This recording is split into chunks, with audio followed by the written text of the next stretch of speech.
আলহামদুলিল্লাহি রব্বিল আলামিন ওয়াসসালাতু ওয়াসসালামু আলা খাতামিন নাবিয়্যিন আম্মা বা'দ ফাআউযু বিল্লাহি মিনাশ শাইতানির রাজীম বিসমিল্লাহির রহমানির রহিম আসসালাতু ওয়াসসালামু আলাইকা ইয়া রাসূলুল্লাহ ওয়া আলা আলিকা ওয়া আসহাবিকা ইয়া হাবিবাল্লাহ আসসালাতু ওয়াসসালামু আলাইকা ইয়া নবিয়াল্লাহ ওয়া আলা আলিকা ওয়া আসহাবিকা ইয়া নূরাল্লাহ। প্রিয় মাদিনী চ্যানেলের দর্শকবৃন্দ, আপনাদের পছন্দের ধারাবাহিক অনুষ্ঠান সাহাবাদের মাতাগণ নিয়ে আরও একবার আপনাদের সামনে উপস্থিত হয়েছে। দূরে কিংবা কাছে, দেশে কিংবা প্রবাসে, যে যেখান থেকে আমাদের অনুষ্ঠান দেখছেন সবাইকে এক রাশ প্রীতি ও শুভেচ্ছা জানাচ্ছি। আমরা আমাদের অনুষ্ঠানে এক একজন সাহাবীদের জীবনী এবং তাদের মাতাগণের জীবনী অ্যাড করার চেষ্টা করি। তাদের জীবনের মূল্যবান কিছু দিক নিয়ে আমরা এই অনুষ্ঠানকে সাজিয়ে থাকি। তো আজকে এবারে ব্যতিক্রম ঘটবে না। তো আসুন আমরা অনুষ্ঠান শুরু করার পূর্বে দুরূদ শরীফ পাঠ করার কি ফজিলত ও বারাকাত রয়েছে সেই সম্পর্কে একটি চমৎকার হাদিসে কারিমা শ্রবণ করে নিই। রহমতে দু আলম সাল্লাল্লাহু আলাইহি ওয়াসাল্লাম ইরশাদ করেন, যে ব্যক্তি আমার উপর একবার দুরূদ শরীফ পাঠ করবে আল্লাহ সুবহানাহু ওয়া তাআলা তাকে 10টি রহমত প্রদান করবেন। সুবহানাল্লাহ, সুবহানাল্লাহ। আমরা কে না চাই রহমত পেতে, আর কত সুন্দর মাধ্যম রহমত পাওয়ার। তো আমরা অধিক হারে দুরূদ শরীফ পাঠ করার চেষ্টা করবো ইনশাআল্লাহ। আসুন আমরা এই প্রোগ্রামকে সুসজ্জিত করার জন্য আরও একবার দুরূদ শরীফ পাঠ করে নিই। সাল্লু আলাল হাবিব সাল্লাল্লাহু তাআলা আলা মুহাম্মদ সাল্লাল্লাহু আলাইহি ওয়াসাল্লাম। মাদিনী চ্যানেলের দর্শকবৃন্দ, অনুষ্ঠান সাহাবাই কেরামের মাতাগণ, এখানে আমরা মূলত ওই সোনালী যুগের ইতিহাসকে নিয়ে আসার চেষ্টা করেছি। একজন মা কিভাবে তার সন্তানকে লালন পালন করেছেন, একজন সন্তান কিভাবে তার মায়ের হক আদায় করেছেন, এবং একজন সাহাবীরা কিভাবে আল্লাহ এবং তার হাবিব সাল্লাল্লাহু আলাইহি ওয়াসাল্লামের হুকুমের উপর নিজেদের জীবনকে বাস্তবায়ন করেছেন, এবং সাহাবায়ে কেরাম আলাইহিম রিদওয়ানগণের মাতাগণ কিভাবে ওই কঠিন সময়ে দ্বীনে ইসলামের ওপর অটল থেকেছেন। তো এসব কিছু জানবো ইনশাআল্লাহ। আজকে একজন মহান সাহাবী, যিনি আমাদের প্রিয় নবী রাসূল আরবি সাল্লাল্লাহু আলাইহি সাল্লামের অনেক কাছের একজন ব্যক্তি। তো এমন একজন জলিল কদর সাহাবী, আমাদের প্রিয় সাহাবী হযরত সাইয়্যিদুনা আলী রাদিয়াল্লাহু তাআলা আনহু, ওনার এবং ওনার মায়ের জীবনী নিয়ে আলোচনা করার চেষ্টা করব। তো প্রথমে আমি বলেছিলাম যে যে সাহাবীর আলোচনা আমরা আজকে রেখেছি তিনি আল্লাহর নবী রাসূল সাল্লাল্লাহু আলাইহি ওয়াসাল্লামের খুব কাছের একজন ব্যক্তি, ওনার পরিবারের সদস্য।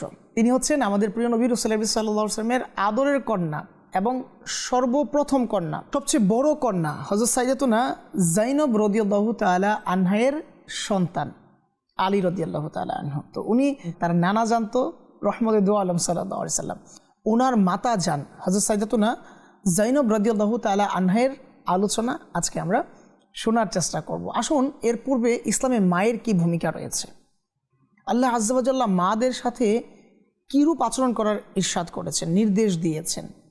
আল্লাহ সুবহানাহু ওয়া তাআলা কুরআনুল কারীম ফুরকানুল হামিদের বিভিন্ন জায়গায় মায়ের হকের ব্যাপারে, মাতা পিতার হকের ব্যাপারে ইরশাদ করেছেন। আল্লাহ সুবহানাহু ওয়া তাআলা ইরশাদ করেছেন, তোমরা আমার সাথে কাউকে শিরক করো না এবং মাতা পিতার সাথে উফ শব্দটুকু বলো না। তো এই শিক্ষাটা আমরা কোত্থেকে পাবো যদি আমরা কোরআন ও হাদিসের শিক্ষায় নিজেদেরকে শিক্ষিত করি। আজকে আমরা অনেক মারা বলে থাকি যে আমার সন্তান আমার সাথে ভালো ব্যবহার করছেন না, আমার সন্তান আমার সাথে দুর্ব্যবহার করছে। কারণ কি? কারণ আমরা ওই শিক্ষায় তাদেরকে শিক্ষিত করতে পারিনি। একজন সাহাবী কিভাবে তার মায়ের সাথে আচরণ করেছে আমরা বিগত পর্বগুলোতে শুনেছি। একজন সাহাবী তাদের মাতার বিভিন্ন ধরনের অসৌজন্যমূলক আচরণ, যখন ওনারা অমুসলিম ছিলেন তার কারণে কত কত আঘাত পেয়েছেন, কিন্তু তারপর উফ বলেনি, মায়ের সাথে রাগ দেখায়নি, খুব ঝাড়েনি মায়ের সাথে। আর আজকে আমরা মুসলমান মা পেয়েছি, এত বড় নিয়ামত পেয়েছি। আমরা এও জানি যে মায়ের কদমে চুমু দেওয়া জান্নাতের চৌকাঠে চুমু দেওয়ার শামিল, অথচ আমরা এটাকে খেয়াল করছি না। আবার সেই আমি জান্নাত খোঁজার চেষ্টায় আছি, জান্নাতে যেতে হবে, জান্নাত লাভ, আর কত কিছু। অথচ জান্নাত আমার ঘরে, খানায়ে কাবার তাওয়াফের জন্য আমি এত কিছু করছি, খানায়ে কাবার জিয়ারতের জন্য, হজ করার জন্য এত কিছু করছি।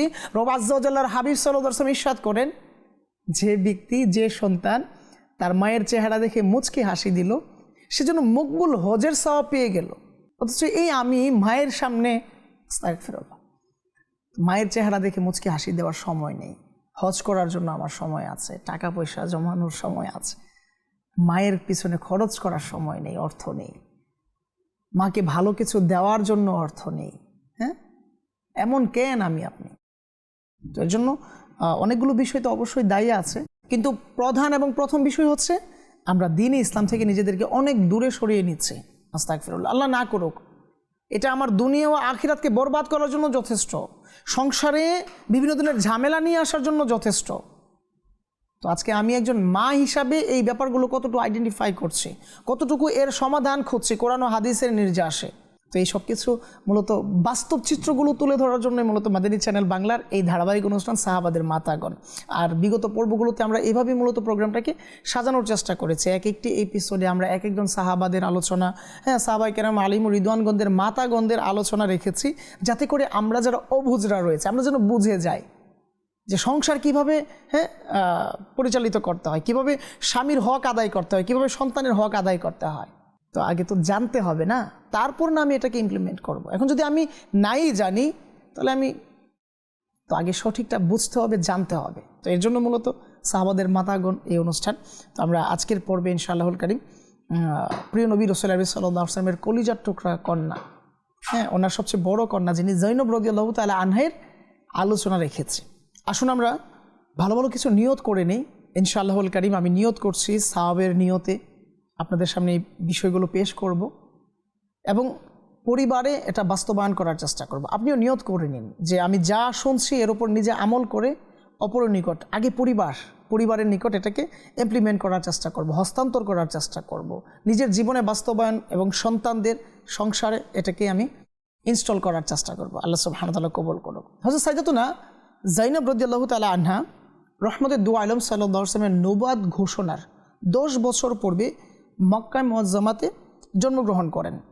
প্রিয় নবী সাল্লাল্লাহু আলাইহি ওয়াসাল্লামের বয়স ছিল সে সময়ে 30 বছর।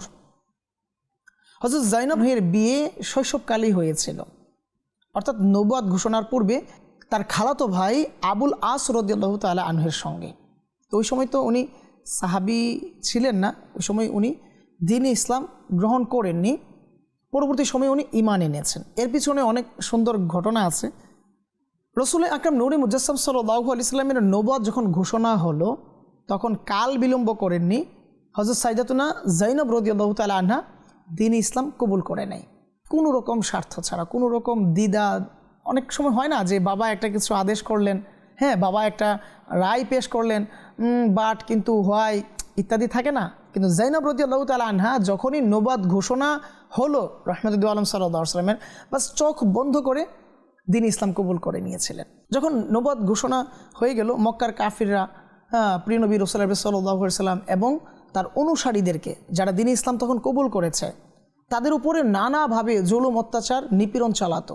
তারা মুসলমানদেরকে এত নির্যাতন করেছে যে ইতিহাস আজও বাস এই ঘটনাগুলো যখন সামনে আনে না তখন ইতিহাস প্রকম্পিত হয়ে যায় যে কত নির্মম অত্যাচার ওই কাফেররা, ওই মুশরিকরা মুসলমানদের উপর করেছিল। আসলে মুসলমানদের অপরাধ ছিল একটাই, যে তারা তাদের ওই ভণ্ড মাবুদগুলোর বিরোধিতা করত, তারা তাদের ওই অপকর্মগুলোর বিরোধিতা করত, তারা তাদেরকে সত্যের দিকে আহ্বান করেছিল, হকের দিকে আহ্বান করেছিল, বাস এটাই তাদের। আস্তাগফিরুল্লাহ। তো তারা যখন একের পর এক মুসলমানদেরকে বিভিন্ন ধরনের নির্যাতন নিপীড়নের মধ্যে নিপতিত করত, তখন রহমতুল আলম সাল্লাল্লাহু আলাইহি ওয়াসাল্লাম তাদেরকে সঙ্গ দিতেন, তাদেরকে পরামর্শ দিতেন, সাহস দিতেন, বিভিন্ন জায়গায় আশ্রয় প্রদান করতেন। এবং যখন অত্যাচারের মাত্রা অনেক বেশি বেড়ে যেতে লাগলো তখন রহমতুল আলম সাল্লাল্লাহু আলাইহি ওয়াসাল্লাম হিজরতেরও জন্য উপদেশ দিতেন। আর এক একজন সাহাবিয়া এবং সাহাবি রসুলগণ আল্লাহ তাআলার প্রিয় হাবিব সাল্লাল্লাহু আলাইহি ওয়াসাল্লামের ডাকে সাড়া দিয়ে নিজের মাতৃভূমি পর্যন্ত কি ত্যাগ করেছেন। কারণ একটাই, জাস্ট আল্লাহ এবং তার হাবিব সাল্লাল্লাহু আলাইহি ওয়াসাল্লামের যে হুকুম রয়েছে এর উপর নিজেদেরকে প্রতিষ্ঠিত রাখতে হবে। হযরত সাইয়্যিদাতুনা যায়েনব রাদিয়াল্লাহু তাআলা আনহার বিয়ে তার খালাতো ভাই আবুল আস রাদিয়াল্লাহু তাআলা আনহুর সঙ্গে হয়েছিল। তো ওই সময় আবুল আস মুসলমান ছিলেন না। মক্কার কাফের মুশরিকরা আবুল আস রাদিয়াল্লাহু তাআলা আনহুকে হযরত সাইয়্যিদাতুনা যায়েনবকে তালাক দেওয়ার জন্য নানাভাবে প্ররোচিত করত। জেনে রাখা ভালো, আল্লাহর নবী রাসূলুল্লাহ সাল্লাল্লাহু আলাইহি ওয়াসাল্লামের আরও দুজন কন্যা হযরত সাইয়্যিদাতুনা রুকাইয়া রাদিয়াল্লাহু তাআলা আনহা এবং উম্মে কুলসুম রাদিয়াল্লাহু তাআলা আনহাকে আবু লাহাবের 2 পুত্রের সঙ্গে বিয়ে দেওয়া হয়েছিল। পরবর্তী সময়ে তারা ওই কাফেররা আল্লাহর নবী রাসূলুল্লাহ সাল্লাল্লাহু আলাইহি ওয়াসাল্লামের 2 কন্যা হযরত সাইয়্যিদাতুনা রুকাইয়া এবং উম্মে কুলসুমদেরকে তালাক দিতে বাধ্য করে এবং তাদেরকে তালাক দেয়। তো এইভাবে রহমতে দু আলম সাল্লাল্লাহু আলাইহি ওয়াসাল্লামের পরিবারকে ছিন্ন বিচ্ছিন্ন করার, বিভিন্নভাবে কষ্ট দেওয়ার চেষ্টায় তারা নিমজ্জিত ছিল। তো আল্লাহ তাআলার দয়া ছিল আবুল আস রাদিয়াল্লাহু তাআলা আনহু, কারণ উনি তো সাহাবী হয়েছেন, মুসলমান হয়েছেন। তো এর পিছনের আল্লাহু আকবার অনেক সুন্দর ইতিহাস আছে। উনি আল্লাহ তাআলার দয়ায় তখন নরম দিলওয়ালা ছিলেন এবং আল্লাহর নবী রাসূলুল্লাহ সাল্লাল্লাহু আলাইহি ওয়াসাল্লামের প্রতি অনেক শ্রদ্ধাশীল ছিলেন, যার কারণে তাদের এত প্রপাগান্ডা থাকার পরেও, এত কুমন্ত্রণা থাকার পরেও হযরত সাইয়্যিদাতুনা যায়েনব রাদিয়াল্লাহু তাআলা আনহাকে তালাক দেননি। তার সাথে সংসার করেছেন, তার হক আদায় করেছেন এবং রহমতে দু আলম সাল্লাল্লাহু আলাইহি ওয়াসাল্লামের ব্যাপারে উনি অনেক বেশি শ্রদ্ধাশীল ছিলেন। তো হযরত যায়েনব রাদিয়াল্লাহু তাআলা আনহা ওই সময় তার শ্বশুর বাড়িতে অবস্থান করতেন। দ্বিতীয় হিজরির রমজান মাসের ঘটনা।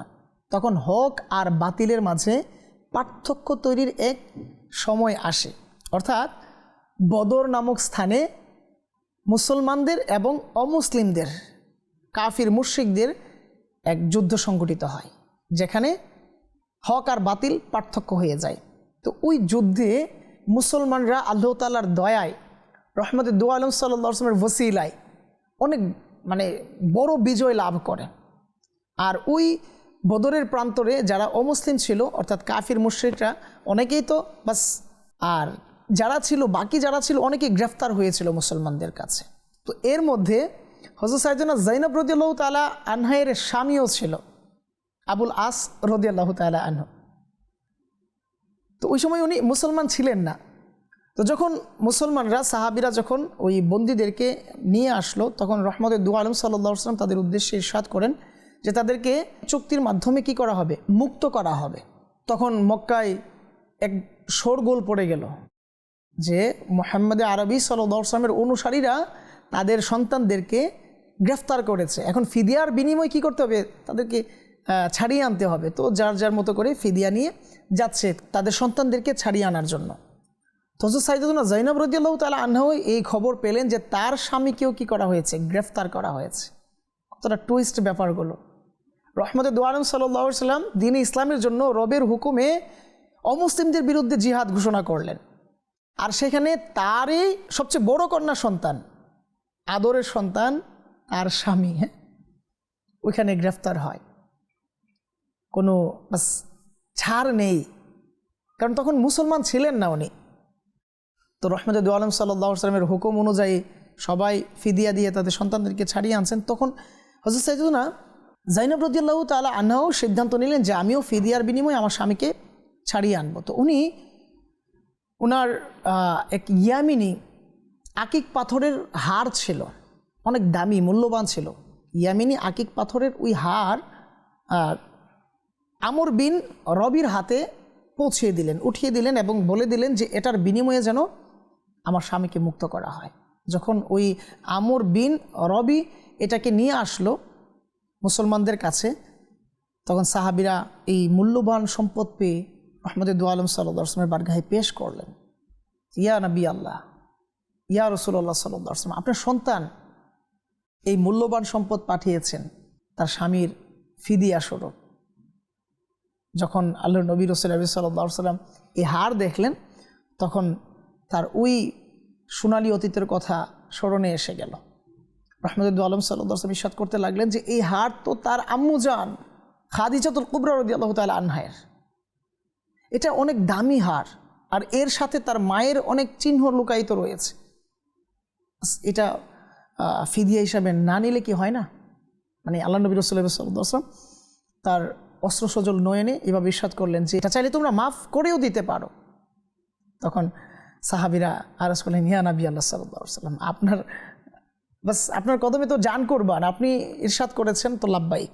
পরবর্তী সময়ে হুজুর সাল্লাল্লাহু আলাইহি সাল্লামের এই কথার উপর আমল করতে গিয়ে ওই হার ফিরিয়ে দেওয়া হলো।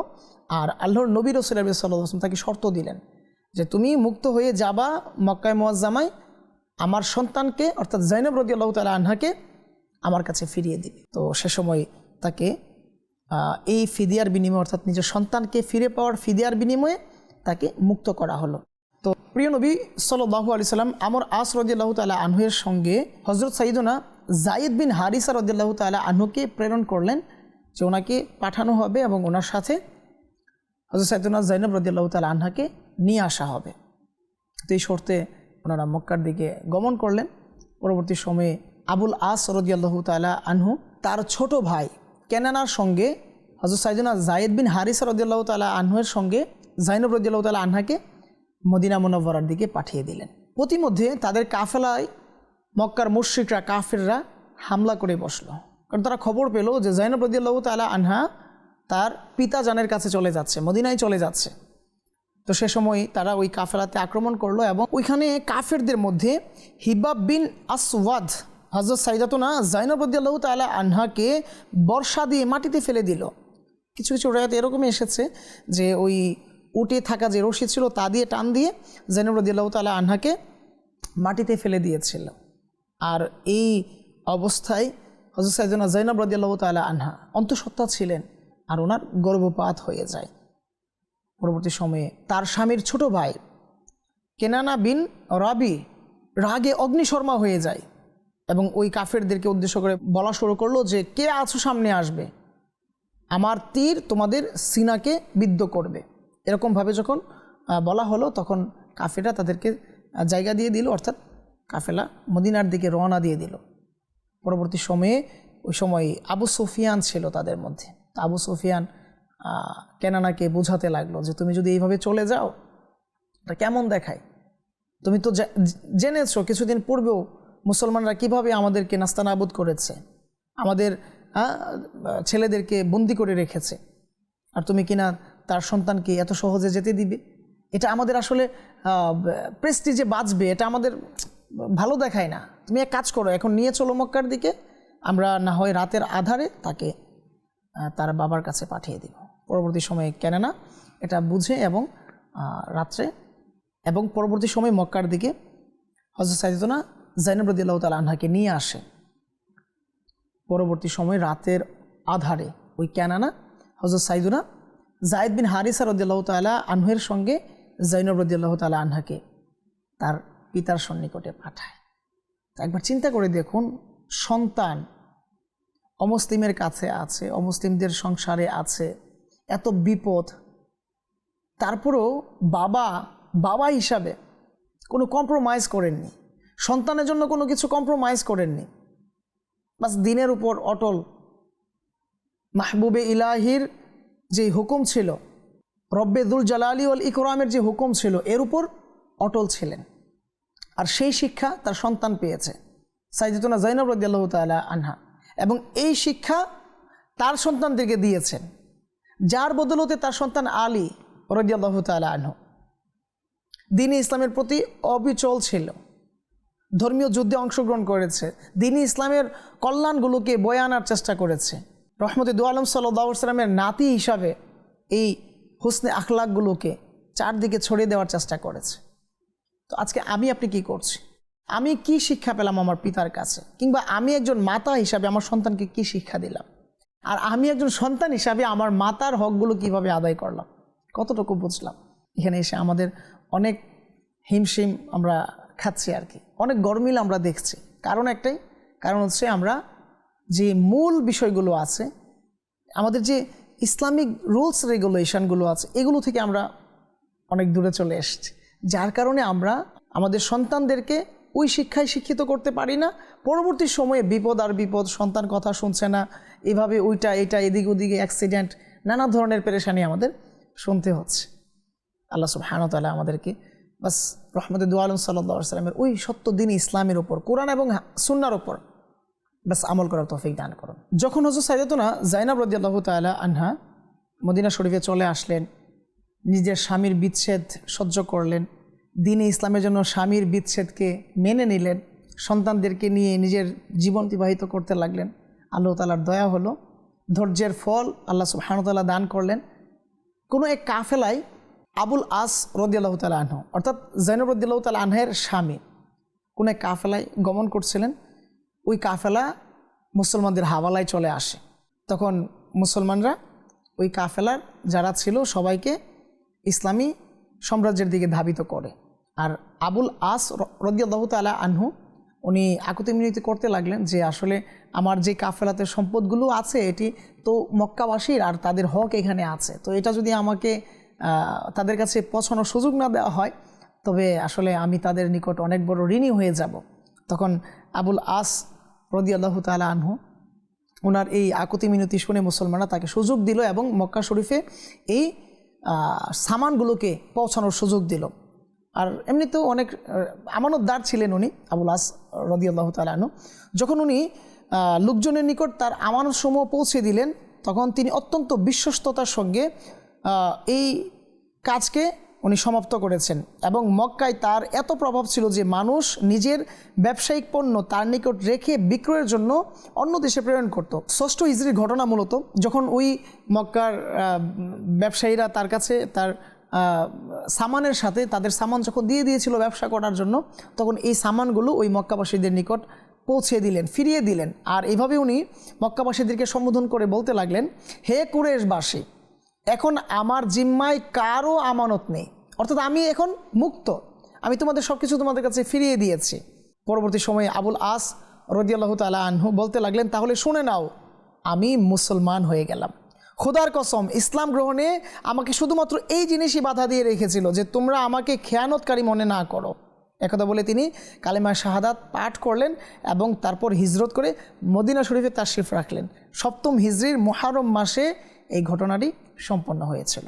পরবর্তী সময়ে আবুল আস রাদিয়াল্লাহু তাআলা আনহু আবারও হযরত সাইয়্যিদাতুনা যায়েনব রাদিয়াল্লাহু তাআলা আনহার সঙ্গে মিলিত হয়ে সংসার পরিচালিত করেছিলেন। আর এইভাবে তাদের সংসার পরিচালিত হওয়ার বদৌলতে আল্লাহ তাআলার দয়ায় তাদের ঘরে হযরত সাইয়্যিদুনা আলী রাদিয়াল্লাহু তাআলা আনহু এবং উমামা রাদিয়াল্লাহু তাআলা আনহার মতো একজন সাহাবী এবং একজন সাহাবিয়া জন্ম নিয়েছিলেন। আর যাদের তিনি ইসলামে আলহামদুলিল্লাহ এমন অনেক ত্যাগ রয়েছে যা আমরা চাইলেও ভুলতে পারবো না। যেমন হযরত আলী রাদিয়াল্লাহু তাআলা আনহু, ওনার ব্যাপারে কিতাবে এসেছে আল্লাহর নবী রাসূল সাল্লাল্লাহু আলাইহি ওয়াসাল্লামের সাথে উনি যুদ্ধে অংশগ্রহণ করেছেন, নানাজানের পাশে থেকেছেন, যে কোনো কাজে নানাজানকে সাহায্য করেছেন, রহমতে দু আলম সাল্লাল্লাহু আলাইহি ওয়াসাল্লামের হুকুমের উপর লাব্বাইক বলেছেন, দ্বীনে ইসলামকে প্রচার এবং প্রসার করার জন্য যখন যেদিকে যা করার প্রয়োজন ছিল আলী রাদিয়াল্লাহু তাআলা আনহু করেছেন। তো আমরা মোট কথা এটাই বুঝতে পারি, যাদের দিলে আল্লাহ এবং তার হাবিব সাল্লাল্লাহু আলাইহি ওয়াসাল্লামের ভালোবাসা লুকায়িত, তারা তাদের জীবনকে ওইভাবেই পরিচালিত করে। আর এর ফলশ্রুতিতে তাদের ওরস থেকে তাদের সংসারে এমন ফুল প্রস্ফুটিত হয় যা চারদিককে সুবাসিত করে। কিন্তু আফসোসের ব্যাপার হচ্ছে, আমরা হয়তো অনেকেই আফসোস করি বা এইভাবে বলে থাকি, অমুকের ঘরে এটা কী হইল, কেমনে কি, আস্তাগফিরুল্লাহ। তো এগুলো কেন হচ্ছে? বাস আমার আপনার একটু অবহেলার কারণে, দ্বীন ইসলাম থেকে দূরে সরে যাওয়ার কারণে। তো এই ঘটনাগুলো, এই বাস্তব জীবনীগুলো মূলত এই জন্যই আমাদের সামনে নিয়ে আসা, যেন এ থেকে আমরা আমাদের জীবনে এগুলোকে ইমপ্লিমেন্ট করতে পারি। আমরাও একটু চিন্তা ভাবনা করতে পারি যে আমাদের সুখ কোথায় রয়েছে, কোনটা চিরস্থায়ী সুখ। আমি অনেক বড় এটা করে ফেললাম, ওইটা করে ফেললাম, আমার সন্তানকে এটা বানিয়ে দিলাম, ওইটা বানিয়ে দিলাম। তো দিন শেষে যদি আমি যে মা, এর যে হক রয়েছে এটাই যদি না জানে, তাহলে এগুলো আমার কোন কাজে আসলো? এবং আমি ইন্তিকালের পরে যদি আমার জন্য তার একটু দোয়া করার সুযোগ না হয়, আমার জন্য যদি তার ইসালে সাহাবের একটা অনুষ্ঠান করার সুযোগ না হয়, আমি কি রেখে গেলাম? তো প্রশ্নটা আপনাদের কাছে রাখছি, উত্তরও আপনাদের কাছে আছে। আল্লাহ সুবহানাহু ওয়া তাআলা বাস আমাদেরকে বুঝার এবং আমল করার তৌফিক দান করুন। প্রিয় মদিনী চ্যানেলের দর্শকবৃন্দ, আমরা দেখতে দেখতে সাহাবায়ে কেরাম আলিম ও রিদওয়ানগণদের মাতাগণ অনুষ্ঠানের প্রায় শেষের দিকে চলে এসেছি, না চাইতেও বিদায় নিতে হবে। আমরা পরিশেষে হযরত সাইয়্যিদাতুনা যায়েনব রাদিয়াল্লাহু তাআলা আনহায়ের ইন্তিকাল সম্পর্কে বাস অল্প একটু জানার চেষ্টা করব।